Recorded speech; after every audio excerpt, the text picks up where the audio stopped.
Hello అండి. Welcome back to our channel. అందరు ఎలా ఉన్నారండి? బాగున్నారా? నేనైతే చాలా బాగున్నానండి. మీరందరూ కూడా బాగుండాలని మనస్ఫూర్తిగా కోరుకుంటున్నాను. ఈరోజు వ్లాగ్ ఏంటి అంటే నా డైలీ మార్నింగ్ రొటీన్ ఎట్లా స్టార్ట్ అవుతుంది ఏంటి అని మీతో షేర్ చేసుకోవాలి అనుకుంటున్నాను. నేను డైలీ మార్నింగ్ 6:30కి లేస్తానండి. 6:30కి లేచిన వెంటనే నేను ఫస్ట్ పెట్టేదైతే ఎగ్సే పెడతానండి. ఎందుకు అంటే మా వారైతే 7:15కి ఇట్లా ఆఫీస్కి వెళ్ళిపోతారు. సో ఆ టైం కల్లా నేను బ్రేక్ఫాస్ట్ అది ప్రిపేర్ చేయాలని లేస్తాను. ఇవి ఉసిరికాయలండి, కట్ చేసి వేసాము. అది ఇంకా అవ్వడానికి ఇంకొక 2 డేస్ పడుతుందండి. మేము డైలీ మార్నింగ్ ఏదైనా బ్రేక్ఫాస్ట్ చేస్తూ దాంతో ఎగ్స్, బాదం ఇవి కూడా తింటామండి డైలీ. నేను ఇల్లంతా నైటే క్లీన్ చేసి పెడతాను. ఎందుకు అంటే మార్నింగే కిచెన్‌లోకి రావాలి అంటే చాలా చిరాకుగా ఉంటదండి.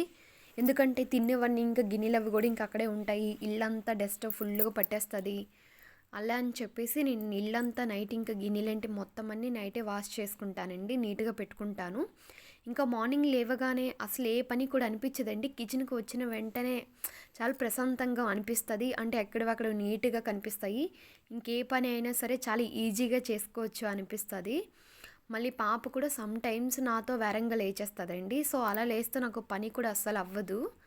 అందుకే నేను ఇంకా ఇలా నెక్స్ట్ డే మార్నింగ్‌కి చట్నీ ఏదైనా చేయాలి అనుకున్నా నేను ఇంకా అంతా నైట్ ఇలా ఫ్రై చేసి పెట్టుకుంటాను పల్లీలు ఇలా.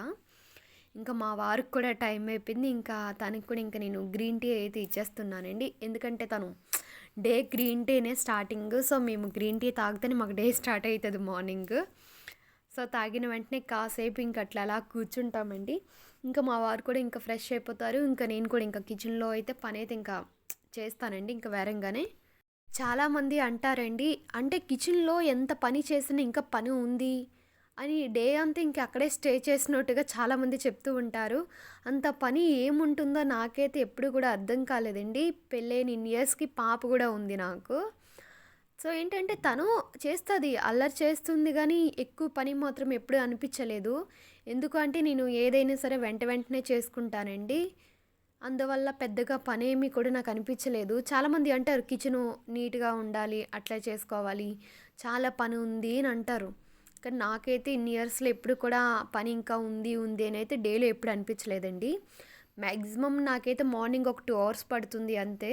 ఎందుకంటే నేను అంతా ముందు రోజు నైటే క్లీన్ చేసి పెట్టేసుకుంటాను కాబట్టి ఇంకా పెద్దగా ఏమీ అనిపించదండి ఇల్లంతా క్లీన్ చేయాలి అని చెప్పేసి. సో ఈరోజు మా బ్రేక్ఫాస్ట్ అయితే ఇడ్లీ అండి.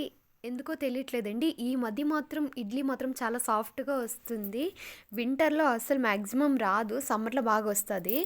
అంటే స్టార్టింగ్ డే మాత్రం బాగా వస్తుంది. ఇంకా next day second day, third day పెడితే మాత్రం కొంచెం హార్డ్‌గా వస్తుంది. ఎందుకో తెలియట్లేదని నేను మమ్మీకి అడిగా. అంటే నువ్వు పప్పు నువ్వు బాగా గ్రైండ్ చెయ్యట్లేదేమో, సో వాటర్ ఎక్కువ వేసేస్తున్నామేమో అన్నారు.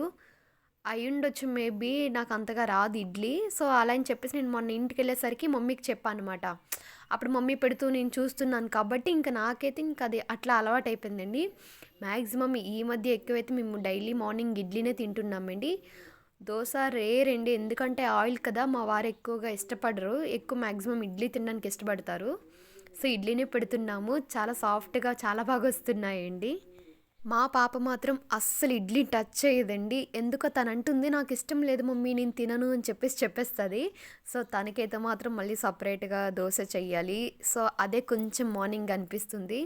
ఎందుకంటే, మేమైతే ఏంటంటే తను ఏది తిన్నా మేము తినేస్తాం. కానీ మేము తినేది తను తింది గదా! సో, తన గురించి కొంచెం ఆలోచిస్తా ఉంటాము. చాలామంది అంటారు, "తనకి నచ్చింది పెట్టడం ఏంటి? మీకు నచ్చిందే పెట్టాలి" అని చెప్పేసి. ఈవెన్ మా మమ్మీ గూడా అట్లనే అంటది. తనకి అట్లా అలవాటు చేయకండి అని. మాకేంటో మరి అనిపిస్తది అట్లనే. మా పాపకు నచ్చిందే మేము తినాలి. తనకి అస్సలు తనేం తింటే అదే పెట్టాలి. ఏదైనా సరే అని చెప్పేసి అనిపిస్తది. తను మాత్రం అస్సలు ఇడ్లీ తినదండి. అదేంటో మరి తెలియదు. దోస కన్నా అదే హెల్తీ కానీ అస్సలు తినదు. ఇడ్లీ మాత్రం చాలా సాఫ్ట్‌గా వచ్చిందండి. ఇంకా నేను మా వారు వెళ్ళిపోయిన వెంటనే కొంచెం నేను కూడా గ్రీన్ టీ తాగేసి కాసేపు కూర్చుంటానండి. ఆయన వెళ్ళిపోయిన తర్వాతే నేను ఇంకా ఇల్లంతా నీట్‌గా క్లీన్ చేస్తాను. ఎందుకు అంటే వాళ్ళు వెళ్ళిన వెంటనే మనం ఇల్లు అది క్లీన్ చేయడం అవేం చేయకూడదంట. ఎందుకు అంటే నేను నైటే క్లీన్ చేసి పెడతాను కాబట్టి పెద్దగా డస్ట్ అది ఉండదు. ఇంకా ఇల్లంతా మాప్ చేయడం కూడా పెద్దగా పనుండదండి. జస్ట్ నార్మల్‌గా అలాగా జాడు చేస్తాను అంతే. అది అయిపోయిన వెంటనే కొంచెం బయట కూడా ఇంక అట్లనే తుడిచేసి ఏదో ఒక ముగ్గు పెట్టేస్తాను. నాకు ముగ్గులు కూడా ఎక్కువేమీ రాదు. సో వచ్చిందా అలా పెట్టేసి ఇంకా కిచెన్ అంతా కూడా బ్రేక్ఫాస్ట్ అవుతుంది కదా, ఇంకా కొంచెం కొంచెం గిన్నెలా ఉంటే అదంతా నీట్గా క్లీన్ చేసి పెట్టేస్తాను ఈయన వెళ్ళిపోయిన వెంటనే. పాప లేచేసరికి అంటే ఆల్మోస్ట్ పనులన్నీ క్లియర్ చేసేస్తాను. ఇంకేదైనా మర్చిపోయి ఇంకా చిన్న చిన్న పనులు ఏమైనా ఉంటే ఇంక అప్పుడు కూడా చేసేస్తానండి. మళ్ళీ పాప లెగిస్తే చేయనివ్వదు కదా. మాకు డైలీ మార్నింగ్ ఇలానే ఉంటుందండి 7 o'clock ఇట్లా. అస్సలు ఎండ రాదండి. అది ఎప్పుడు వస్తుందని ఇంక అలా చూస్తూనే ఉంటాము. ఎందుకు అంటే ఇంట్లో చలి అండి. అసలు మేము ఉంటుంది రాజస్థాన్లో కదా, ఇంట్లో అస్సలు ఉండలేము. బయట ఎండ వస్తే ఇంక ఎండలో ఉండాలి అని అనిపిస్తుంది కానీ ఎండ అస్సలు రాదండి, లైట్గానే వస్తుంది డేలో మాత్రం. దేవుడికి ఇంకా దీపం పెట్టుకొని ఇంకా నేను కూడా ఇంకా బ్రేక్ఫాస్ట్ చేస్తానండి. ఇంకా లాస్ట్ ఇదేనండి నా డైలీ మార్నింగ్